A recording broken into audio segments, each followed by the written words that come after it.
जय श्री माता जी। परम पूज्य श्री माता जी, ये आप ही का धरती पर,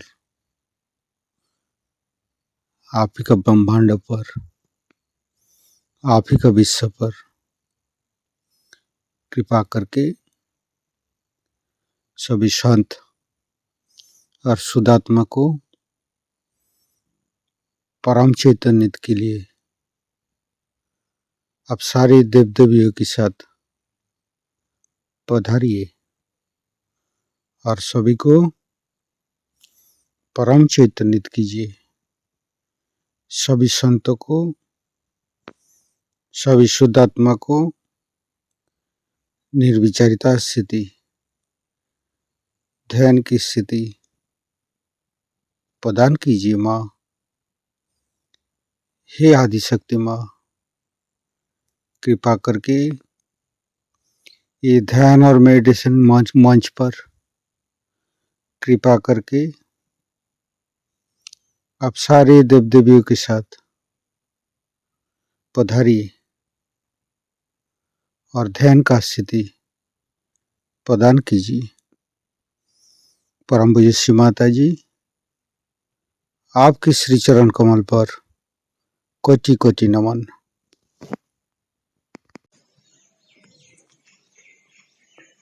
कुंडलिनी उठा के बंधन लेंगे।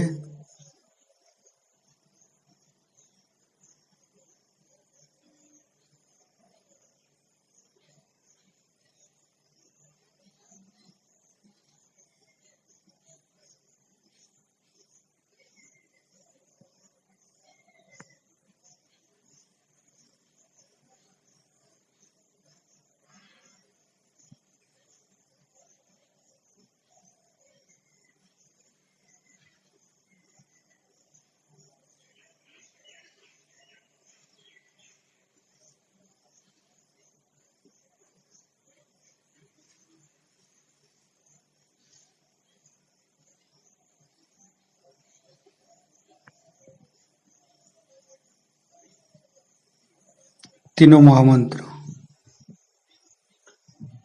ओम तमेव साक्षात् श्री महालक्ष्मी महासरस्वती महाकाली त्रिगुणात्मिका कुंडलिनी साक्षात् श्री आदिशक्ति माता जी श्री निर्मला देवे नमो नमः। ओम तमेव साक्षात् श्री कल्की साक्षात् श्री आदिशक्ति माता जी श्री निर्मला देवे नमो नमः। ओम तमेव साक्षात् श्री कल्की साक्षात् श्री सहस्रार स्वामिनी मोक्षप्रदायिनी माताजी श्री निर्मला देवे नमो नमः। गणेश मंत्र लेंगे। ओम तमेव साक्षात् श्री गणेश साक्षात् श्री आदिशक्ति माता जी श्री निर्मला देवे नमो नमः। दोनों हाथ श्री माता जी की तरफ, परम पूज्य श्री माता जी की बिंदी को देखते रहेंगे। संपूर्ण ध्यान का स्थिति। हे आदिशक्ति माँ, कृपा करके हमारे हृदय पर आइए। ये हृदय, ये शरीर, ये मन, ये रोम रोम, ये सांसें आप ही का तो है माँ।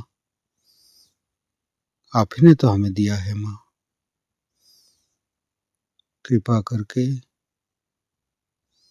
आप हमारे हृदय पर आइए और हमारे हृदय को स्वच्छ बनाइए। सच हृदय कमलासन पर श्री चरण को स्थापित कीजिए माँ। हे आदिशक्ति माँ, हम अज्ञानी है, हमारी अज्ञानता के बस में यदि आपकी शान के खिलाफ कोई गलती हुआ हो, कृपा करके आप मुझे क्षमा कर दीजिए माँ। धीरे धीरे चित्त को तीनों मूलाधार पर, हे आदिशक्ति माँ, आप ही तो प्रभु गणेश है, कृपा करके हमारी अबोधिता और पवित्रता को रक्षा कीजिए माँ। हे आदिशक्ति माँ, हमारी तीनों नाड़ी, सात चक्र के अंदर समस्त दोषों को, समस्त रोगों को, समस्त बाधाओं को दूर कीजिए।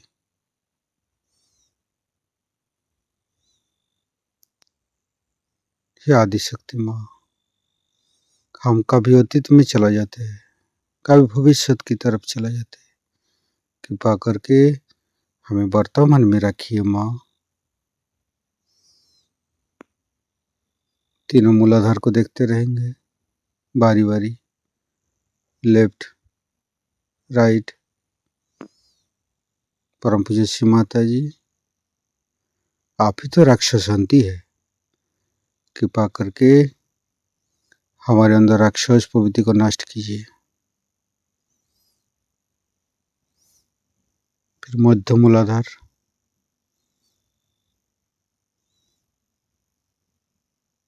परम पूज्य श्री माता जी, कृपा करके हमारे ऊपर दया कीजिए, कृपा कीजिए, हमारी क्षमा को स्वीकार कीजिए। धीरे धीरे चित्त को तीनों स्वादिष्ठान,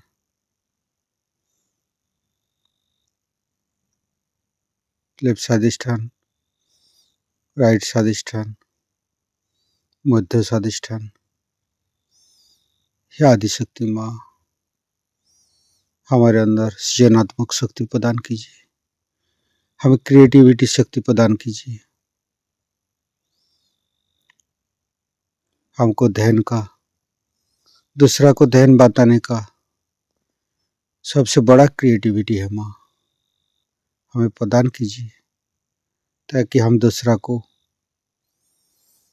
ध्यान बता सकूं, दूसरा को ध्यान करा सकूं। ऐसे इंस्ट्रूमेंट हमें बनाइए माँ। संपूर्ण चित्त मध्य स्वादिष्ठान पर गणेश अथर्वशीर्ष से पाठ करेंगे। ओम नमस्ते गणपतये, तमेव प्रत्यक्षं तत्त्वमसि, तमेव केवलं कर्तासि, तमेव केवलं धर्तासि, तमेव केवलं हर्तासि, तमेव सर्वं खल्विदं ब्रह्मासि, तं साक्षादात्मैसि नित्यं ऋतं वच्मि सत्यं वच्मि, अवतं माम् अववक्तारम् अवसोतारम् अवदातारम् अवधातारम् अवानुचानमवशिष्यम् अवपश्चातात् अवपुरस्तात् अवोत्तरातात् अवदक्षिणातात् अवचोदातात् अवधरातात् सर्वतो मां पाहि पाहि समन्त्रात् तं वाङ्मयस्तं चिन्मयो तं आनन्दमयस्तं ब्रह्ममयो स्तं सच्चिदानन्दादित्योऽसि, स्तं प्रत्यक्षं ब्रह्मासि, स्तं ज्ञानमयो विज्ञानमयोऽसि, सर्वं जगदं तत्तो जयते, सर्वं जगदं तत्तोत्तिष्ठति, सर्वं जगदं त्वयि लयमुच्यते, सर्वं जगदं त्वयि पत्येति, तं भूमिरापो नलो नीलो नम स्तं चत्वारि वाक्पदानि स्तं गुणत्रयातीतो स्तं देहत्रयातीतो स्तं कालत्रयातीतो स्तं मूलाधारसितोत्सि नित्यं स्तं शक्तित्रयात्मक स्तं योगिनो ध्यायन्ति नित्यं स्तं ब्रह्मा स्तं विष्णु स्तं रुद्रस्तं इंद्रस्तं अग्निस्तं वायुस्तं सूर्यस्तं चंद्रमास्तं ब्रह्मभूर्भुवस्सुरं ज्ञानादिपूर्वमुच्चाय वर्णादि तदनंतर अनुसारो परतरो अर्धेन्दु उलसितं तारेण ऋतं एतत्तव मनुष्यरूपं गकारो पूर्वरूपम् अकारो मध्यम रूपम अनुसारो शांति रूपम बिंदु उत्तर रूपम नादं संधानं संगीता संधि शैषा गणेश विद्या गणक ऋषि निश्चित गायत्री छंद गणपतिर्देवता ओं गं गणपतये नमः एकदंताय विद्महे वक्रतुंडाय धीमहि तन्नो दन्ति प्रचोदयात् एकदन्तं चतुर्हस्तं पाशमङ्कुशधारिणं रदं च वरदं हस्ते बिभ्राणं मूषकध्वजं रक्तं लम्बोदरं शूर्पकर्णकं रक्तवाससं रक्तगन्धानुलिप्ताङ्गं रक्तपुष्पे सुपूजितं भक्तानुकम्पिनं देवं जगत्तारणमच्युतम् आविर्भूतं च सृष्ट्यादौ प्रकृते पुरुषोत्तरम् एवं ध्यान्त्यो नित्यं स योगी योगिनो वर नमो बृहत्पतये नमो गणपतये नमो पमतपतये नमस्ते अस्तु लंबोदराय दंताय विघ्ननाशिने श्रीविसुताय श्रीवरदमूर्तये नमो नमः। साक्षात् श्री आदिशक्ति माता जी श्री निर्मला देवी नमो नमः। धीरे धीरे चित्त को तीनों नाभि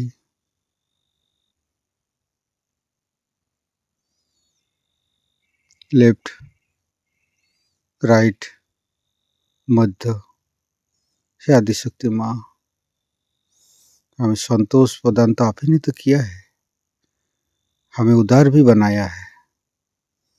कृपा करके लक्ष्मी नारायण जी की शक्ति हमारे नाभि चक्र में प्रदान कीजिए। तीनों हृदय लेफ्ट हृदय राइट हृदय मध्य तीनों विशुद्धि लेफ्ट विशुद्धि परम पूज्य माता जी आप ही तो विष्णु माया है, आपकी परम कृपा में हम तो निर्दोष है माँ। फिर राइट विशुद्धि हे आदिशक्ति माँ हमारी वाणी की हमारी भाषा की सौंदर्यता आप ही है। कृपा करके माँ यशोदा और विट्ठल रुक्मणी की शक्ति से हमारे राइट विशुद्धि की समस्त दोषों को समस्त रोगों को दूर कीजिए। फिर मध्य विशुद्धि हे आदिशक्ति माँ हमें राधा कृष्ण जी की शक्ति से साक्षी भाव प्रदान कीजिए। फिर धीरे धीरे चित्त को फटागा परम पूज्य श्री माता जी आप ही ने तो हमें क्षमाशील बनाया है।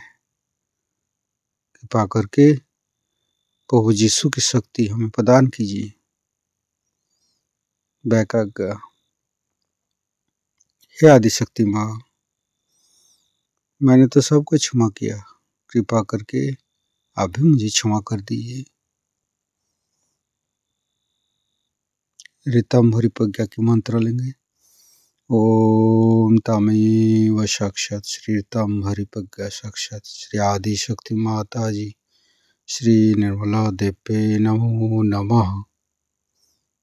धीरे धीरे चित्त को सहस्त्रार पे परम पूज्य श्री माता जी हमारे अंदर अहंकार प्रति अहंकार को, ईगो सुपर ईगो को दूर करके हमारे सहस्त्रार पर विराजमान हुई। हमें निर्विचारिता स्थिति प्रदान कीजिए, हमें ध्यान का स्थिति दीजिए माँ। दोनों हाथों पर सहस्त्रार पे परम चैतन्य तो अनुभव करते हुए संपूर्ण ध्यान का स्थिति। हे आदिशक्ति माँ, हमारे ऊपर ऐसी कृपा कीजिए ताकि हम आपकी वाणी को सहस्त्रार से सुन सकूं। संपूर्ण चित्त सहस्त्रार से सहस्त्रार का मंत्र लेंगे। ओम तमेव साक्षात श्री काल की साक्षात श्री सहस्त्रार स्वामिनी मोक्ष प्रदायिनी माता जी श्री निर्मला देवे नमो नमः। संपूर्ण चित्त सहस्त्रार से सहस्त्रार पर संपूर्ण चित्त परम चैतन्य अनुभूति। दोनों हाथों पर सहस्त्रार पे परम पूज्य श्री माता जी का अमृत वाणी हम सहस्त्रार से ग्रहण करेंगे। खासकर रियलाइज लोगों के लिए रियलाइजेशन हमारा नया जन्म है। जब बच्चा जन्मता है, कोई सा भी बच्चा आप देखिए, संसार के कौन सी भी जाति का हो, चाहे वो जापानी हो, चाहे वो अफ्रीकन हो, चाहे वो अमेरिकन हो, उस बच्चे में एक चीज सब में होती है और वो है उसकी अबोधिता, उसका इनोसेंस। बच्चे की विशेषता है उसका इनोसेंस। इसलिए रियलाइज्ड आदमी तभी कहलाया जाएगा जब वो पूरी तरह से इनोसेंस में उतर जाए।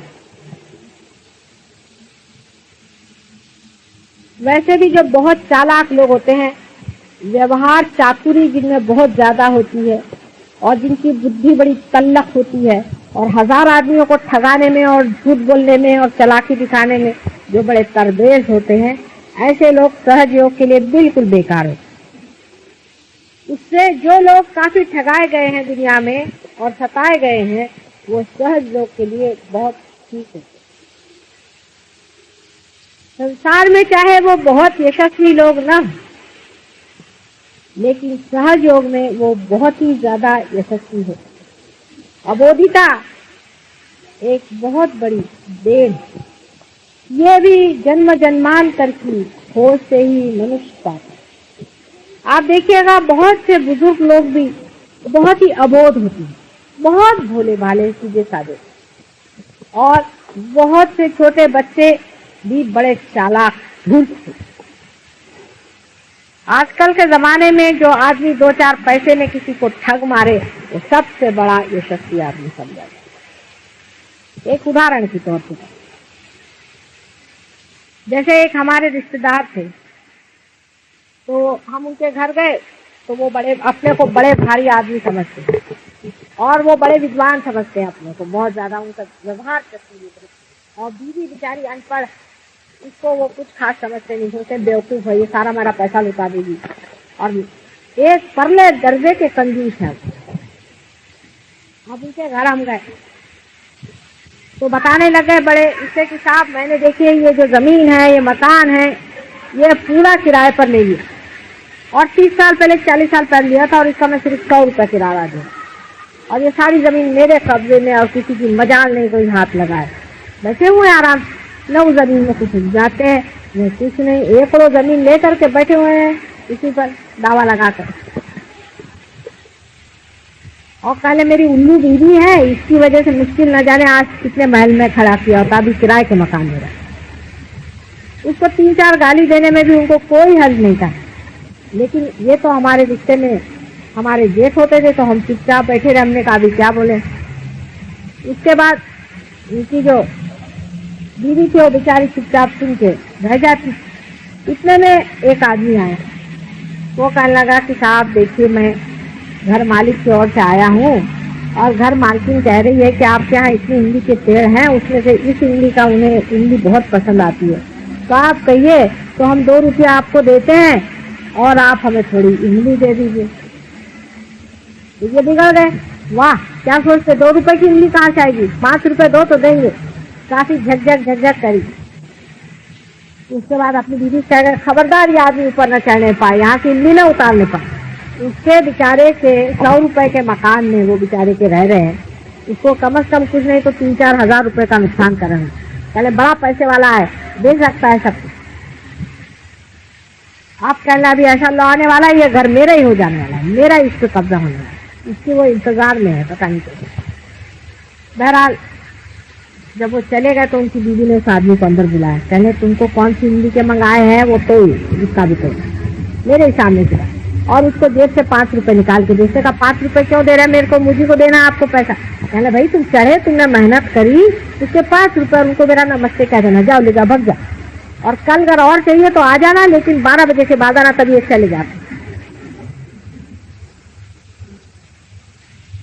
तो उसने ये जवाब दिया कि मैं तो इंतजार में था कि कब सीखेंगे तो मैं भी तोड़ूंगा, मैं आपको तो जानता हूँ। अब वो अपने को बड़े चालाक होशियार समझते और सब उनसे हंसते हैं, कधे कहीं के। इस तरह के जो अक्लमंद लोग हैं, जो अपने को बड़े चालाक और होशियार और झूठ बोलना जैसे लंच फंड करना, इसमें जो अपने को बड़े होशियार समझते हैं, ये सब होशियारी जो है जहाँ के तहाँ रह जाए और ऐसों का सहयोग नहीं होने वाला। और कल अगर संहार शुरू होगा तो ये लोग पहले कटेंगे और भोला आदमी हमेशा बच जाता है। भोले आदमी में बड़ी विशेषताएं होती। मैं स्वयं बहुत भोली हूँ, बहुत लोग मुझे कहते हैं कि मेरे घर में तो सब लोग मुझसे परेशान मेरे भोलेपन। मैंने हमारे घर में ऐसा हुआ एक दिन कि हम दिल्ली में रहते थे, तब की बात है, बहुत साल पहले की। तो एक बाजार गए थे, दिल्ली के बाजार में। वहाँ एक आदमी आया, बेचारा मुझसे कहने लगा कि मुझे बहुत चोट लग गई है और मुझे समझ नहीं आता मैं कैसे करूँ, मैं कैसे जीऊँगा। तो कहते चलो मोटर में बैठे, उसको घर ले आए। घर पे लाए तो उसको हमने मलम पट्टी करी, और वैसे भी हमें तो जरूरत है मलम पट्टी करने, यूँ हाथ वाथ फेरा, बेचारा ठीक हो गया। उसको बाबा मेरे लिए प्रेम हो गया। और वो इतनी सुबह से शाम तक 4 बजे मैं उठी थी, वो भी 4 बजे उठ करके तब से जो घर में मेहनत करेंगे। लेकिन हमारे घर के लोग बहुत व्यवहार चातुर है, उनका पता नहीं कहाँ से चोट खा के आया है, कोई हो सकता है डाकू होगा। मैंने कहा होगा डाकू तक, अब तो बदल गया है ना, अब तो उसका कितना स्वभाव बदल गया है। मैंने कहा उसको विश्वास तो करके देखो। कहने लगे कि नहीं इसको तो पुलिस में देना होगा, पुलिस से पता करना चाहिए। रोज उसके पीछे सब लोग लगे रहे, हमारे भाई साहब भी थे, मेरे हस्बैंड भी थे, और भी लोग, सब लोग मुझसे कहने इनकी कॉन्फ्रेंस हो कि उसको बिठाना ही चाहिए पुलिस में। मैंने कहा भाई माफ कर दो एक बार, देखो अगर चोरी करना तो कर ही लेगा, नहीं होगा तो ठीक है, ऐसी कौन सी बात है, ऐसा कौन हमारे पास बड़ा धन घर के अंदर पड़ा हो। तो उनके पीछे ये लोग पड़े। उस दिन एक दिन शादी में हम लोग गए तो उसको बाहर बिठा के गए, अंदर घर में नहीं तो चोरी कर जाएगा, फलाना होगा, ढिकाना होगा। मैंने कहा चलिए। उस दिन हम कुछ जेवर पहन के गए थे। रात को 2 बजे करीब आए, सब थक गए थे, तो मेरे हस्बैंड भी सो गए, वो मेरे भाई भी सो गए और मैं भी सो गई। तो मैंने जेवर उठा करके ऐसे बाथरूम में रख दिया। तब तो कुछ सोच नहीं रहा कि चोर वोर घर में है। तो जब सवेरे उठे तो हमारे हस्बैंड के पैर के चप्पल गायब, जूता देख रहे हैं जूता गायब, उनका देखा तो उधर से पर्स गायब, वहाँ से आगे गए तो उनका कोट गायब, आगे चले मेरे भाई साहब जो थे उनके 500 रुपए गायब, उनका जूता गायब, उनका कोट गायब, उनका न जाने एक बक्सा की बक्सा ही खाली। और मेरे इतने महंगे जेवर वहाँ पड़े हुए थे, खानदानी हमारे जेवर, एक चीज को उसने छुआ नहीं। उनके सब चीजें उठा के वो भागता बना, क्योंकि उनके लिए वो डाकू था और मेरे लिए वो कुछ भी नहीं। मेरा सब सामान छोड़ गया, सब चीजें लेके चंपत हो गया। तो वो लोग कहने लगे कि ये अच्छे रहे साहब, हमने तो कुछ किया नहीं। हमने कहा तुम उनकी जान को लगे हुए थे ना, तो तुम पुलिस में जाओ, पुलिस में जाओ। तो देखो उससे विश्वास करते, हम घर पे भी नौकरों पे करके देखते, विश्वास करें, विश्वास करें। हम विश्वास इसलिए नहीं करते क्योंकि हमारा अपने ऊपर विश्वास है, दुनिया में सब पे विश्वास है। जितना हम विश्वास करना सीखेंगे उतना ही इंसान आपको विश्वास करे। लाख में से एक आध आपको ठगेगा, असल में हमको तो कोई ठग ही नहीं पाता। ठगना भी चाहता तो ठग नहीं जाता, ठगता नहीं हम। और हम पाते क्या, 2-4 रुपया ही ना ठग के क्या पाते हैं, कौन सी गठरी, पाप की तो गठरी पाते हैं। इतनी होशियारी करने वाले लोग, मुझसे यहाँ पर भी बहुत से लोग ऐसे हैं, मुझसे होशियारी दिखाते, कुछ ऐसे पढ़ाते हैं बातें इधर उधर की। जितनी मैं भोली हूँ उतना ही मेरा जो अंदर का है ना वो बड़ा घाघ है। मैं किसी चक्कर में नहीं आ रही, बड़ा मुश्किल है मुझे कोई चक्कर में डाल। अब कोई कहे कि ये चीज है वो चीज है, चक्कर में नहीं आने वाली। हालांकि मैं हूँ बहुत सीधी। इसकी वजह ये है कि जो आदमी रियलाइज होता है और जो अपने चित्त में ही दिल लिए बैठा है वो कहीं उलझता ही नहीं। आपने मेरे साथ चालाकी की, वो दिव्य जो है घुमा देगा उधर से मेरे को। कोई आदमी चालाकी करेगा भी मेरे साथ, वो फट से मुझे घुमा देगा। इसका एक और उदाहरण दिया है। रामकृष्ण परमहंस की पत्नी, दोनों आदमी एक बार जंगल में से आए। तो ये बिल्कुल भोली भाली थी बेचारी। जंगल में से आ रहे थे, तो जंगल में से आते आते ऐसा हुआ कि रामकृष्ण तो आगे चले गए, पीछे रह गए। तो चोरों ने सोचा चलो कोई औरत मिल गई, पकड़ो इसको। तो उसके साथ हो लिया। तो उनका भाई तुम आ गए, अच्छा हो गए। तुम्हारे दामाद जो वो सामने चले गए और मैं अकेली रह गई। चलो तुम मेरे भाई आ गए, मेरे बाप आ गए, बड़ा अच्छा हो गया। मेरे लिए तो कुछ आराम हो गया, नहीं तो मैं तो सोच रही थी अकेले में मैं रास्ता कैसे ढूंढूंगी। फिर भाई तुम्हारा क्या नाम है? अच्छा तुम मेरे भैया हो, तुम मेरे बाप हो। वो लोग कहने हम तो इसको पकड़ के ले जाओ और ये तो हमको बाप भाई बना देंगे। उसके सीधेपन और भोलेपन से इतने रीच है, उसको अपने घर ले गए और जिंदगी भर उसको अपनी लड़की की तरह से बनाया और रामकृष्ण को अपने दामाद जैसे। वो चोर और डाकू लोग भी प्यार पहचानते हैं।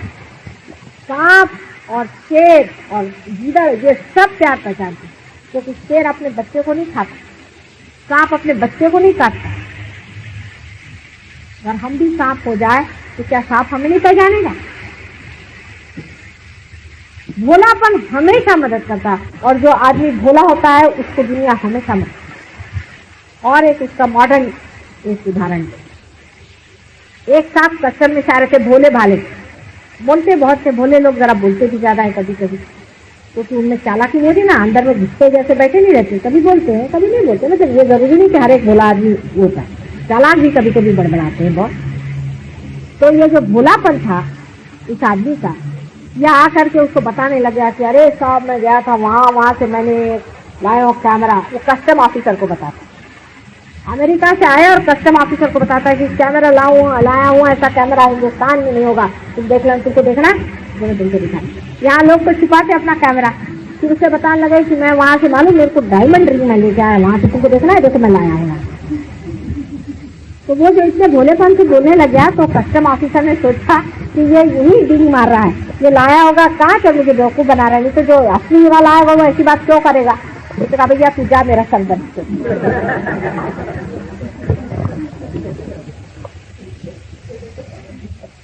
और दूसरा आदमी आएगा छिपा के इधर उधर देखते हुए, आइए इधर मिस्टर आपके पास क्या है। भोले आदमी पर वैसे भी मनुष्य को तरस आ जाता,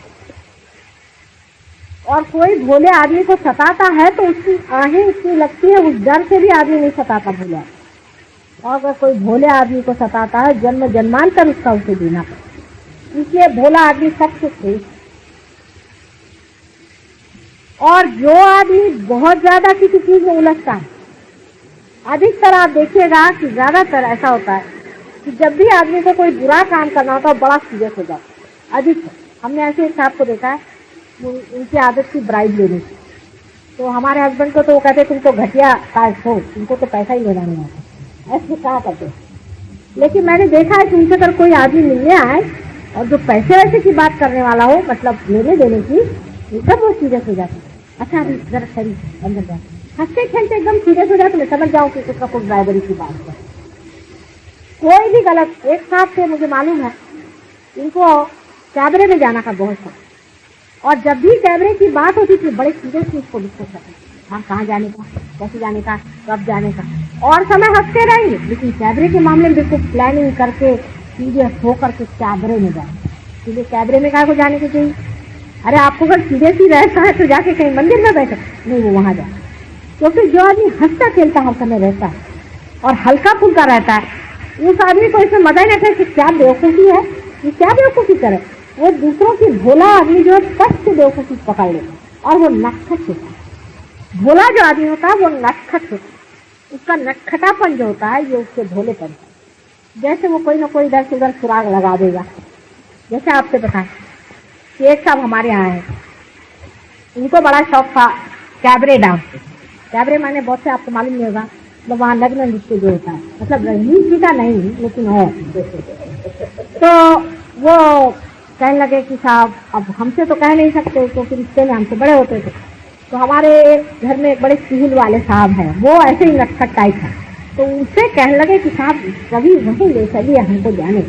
अब वो बुजुर्ग आदमी ठहरे तो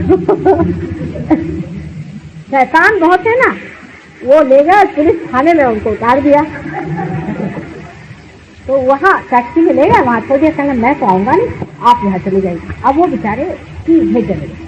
वहाँ जाकर के देखते सब पुलिस वाले थे। फिर उन्होंने सोचा बेचारे आए थे देहात से, उनको तो मालूम नहीं था कहाँ कैसे होता कि पुलिस बाहर लगती होगी, ऐसी जगह जरूर पुलिस होती है। ऐसी जगह जहाँ ऐसे धंधे होते हैं वहाँ पुलिस लगती है, लगनी पड़ती। तो उन्होंने सोचा कि इसलिए यहाँ पुलिस है। अंदर गए तो लोगों ने कहा साहब आपको कोई कंप्लेंट है? नहीं, कहने वो जरा हमको तो उन्होंने कहा क्या अब आप समझ लीजिए जो बात है। तो उन्होंने कहा आखिर क्या बात आप चाह रहे हैं? मैंने साहब अब क्यों मजाक कर रहे हैं, जिस चीज के लिए जिस जगह बनी वहीं हम आए। चले तो फिर आइए सीधे हवालात में। हवालात में? और कहने लगे क्या आप हवालात में आपको किसी ने पहुंचा दिया? ऐसे उनको बेवकूफ बनाया जाता है। ये जो अपनी विषय की ओर दौड़ने की वृत्ति है ये आदमी को चालाक है, क्योंकि उसको छिपाने के लिए आदमी जरूर चालाक बनता है। विषय की ओर दौड़ने की जो अपनी प्रवृत्तियां हैं, बार बार विषय की ओर जो प्रवृत्ति दौड़ती है, उसको रियलाइजेशन के बाद हम समझते और देख सकते अरे वाह बेवकूफ राम चले जा रहे हैं, वहां कहाँ चले जा रहे हैं। अपनी ओर हम देख सकते हैं, अपनी बेवकूफियां देख सकते हैं, अपने साथ खिलवाड़ भी कर सकते हैं, अपने साथ नटखट खाना कर सकते हैं, बहुत अपने साथ हम खेल कर सकते हैं और देख सकते हैं कि किस बेवकूफी में फंसे हैं। तो भोला आदमी जो होता है वो अलिप्त होकर के देखता है मजाक। अजीब हालत है, साफ समझ में नहीं आती। ये भोलेपन की निशानियां हैं कि भोला आदमी जो होता है उसका चित्त कहीं ऐसा दौड़ता है, वो अपने भोलेपन में अंदर। जैसे छोटे बच्चे, उनको अगर कैबरे डांस तो छोड़िए, आप किसी हिप्पी से मिला दीजिए, जोर जोर से रोना शुरू कर दे। उनको बाल वाल देख के एकदम वो रोना शुरू कर देती है। क्या आप अगर किसी कैबरे डांस में छोटे बच्चे से लीजिए तो बहुत जोर से रोते। आप कोशिश करके देखिए, अगर किसी समझदार बच्चे को आप ले जाएं, 3-4 साल के बच्चे को, तो वो जोर जोर से रोना शुरू कर देगा कि ये क्या करना। बच्चे की आप हालत देखिए कि अगर उसके सामने कोई भी विस्तृतता होती है तो इससे और वो पहले रोने लगता है, और या तो उसको समझ नहीं आता, आँख फाड़ के दिखता है कि ये क्या है, या दूसरा काम बच्चे ये करते हैं कि कोई सी भी बात है सीधी सीधी चले, उनमें कोई लगाव छिपाव दुराव कभी नहीं। ऐसे कोई बच्चे चुप भी रहे लेकिन वो हर एक चीज को देखते रहते हैं। जैसे एक बार किसी ने कहा अपने बच्चे से कि वो साहब आ रहे हैं लेकिन खाते हैं घोड़े जैसे। तो अब इन्होंने वो सुन लिया अपने पत्नी से, उन्होंने कहा, उनसे तो कहा नहीं कुछ। जब वो आके बैठे तो उनकी शक्ल जाके देखे बार बार ऐसे। उसके बाद कह रहे हैं मम्मी ये तो घोड़े जैसे नहीं खाते, तुम तो कह रहे घोड़े जैसे खाते। माने उसमें उनको कोई ये नहीं लगा कि भाई मैं कोई बुरी बात कर रहा हूँ या अच्छी बात कह रही हूँ, कुछ दुख देने वाली बात कर। उनको जो फैक्ट लिखा वो उन्होंने कहा, सीधी सीधी बात उन्होंने कह दी ये बात।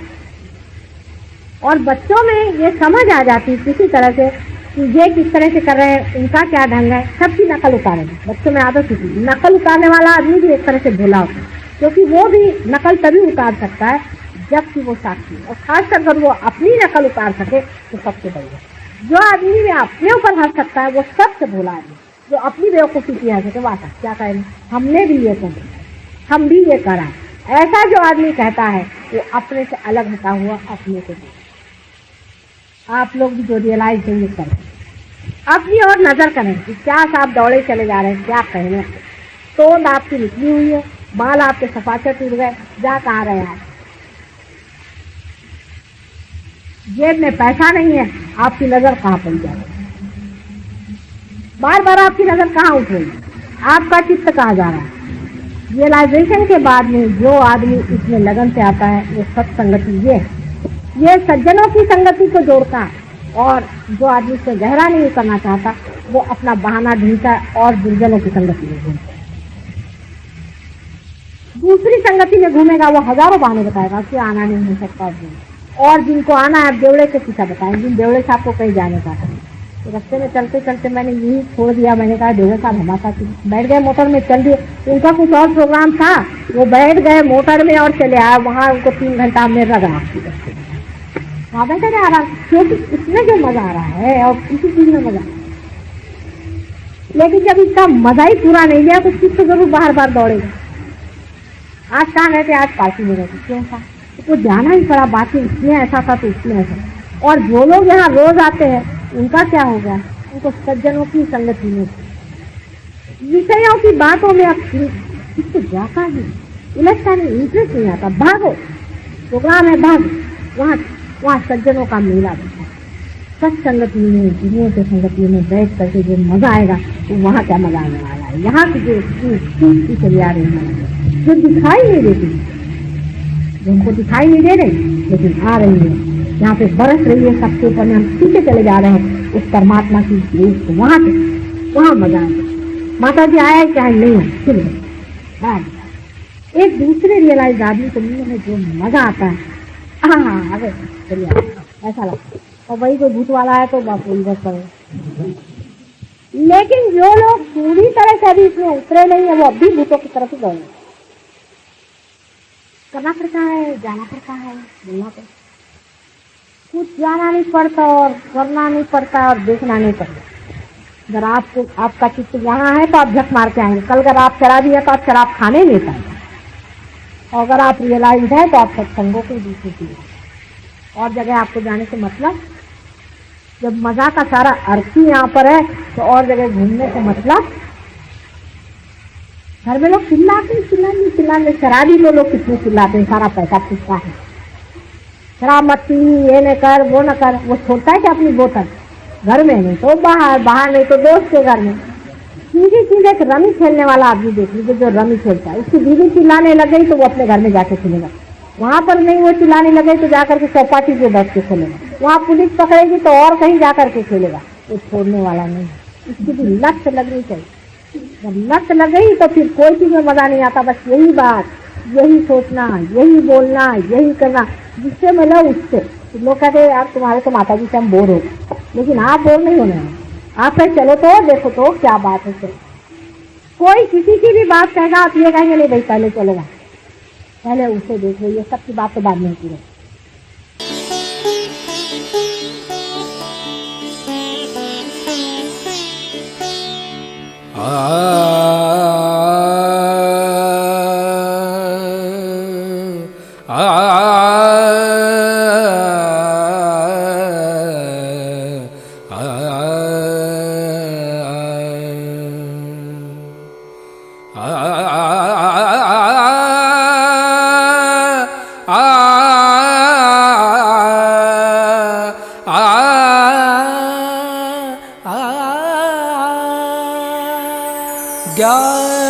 ज्ञानदायिनी श्री माता जी, ज्ञानदायिनी श्री माता जी, ज्ञानदायिनी श्री माता जी।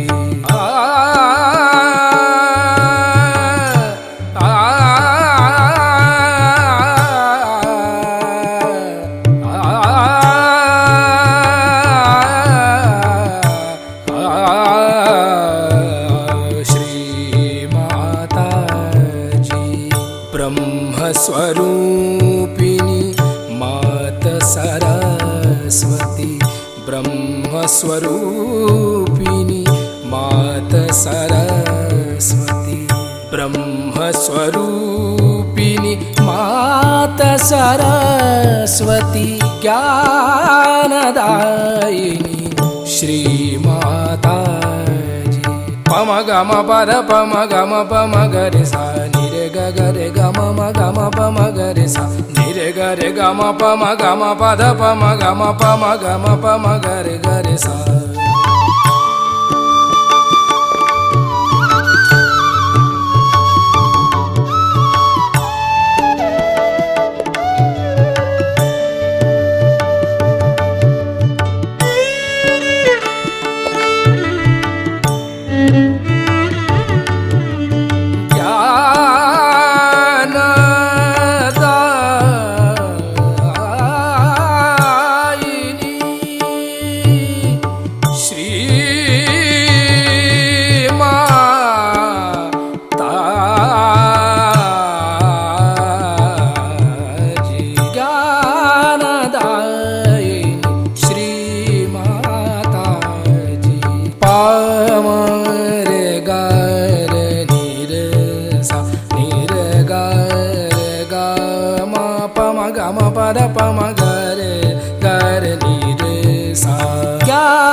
विद्या कावर तो निर्मल विद्या कावर तो चित्त सदा चरणों में रखना, चित्त सदा चरणों में रखना, चित्त सदा चरणों में रखना।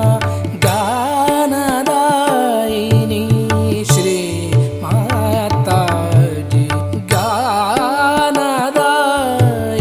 श्री माता जी, ज्ञानदायिनी ज्ञानदायिनी ज्ञानदायिनी श्री माता जी। ओ त्वमेव साक्षात् श्री ब्रह्मदेव सरस्वती साक्षात् श्री आदिशक्ति माता जी, श्री निर्मला देवे नमो नमः।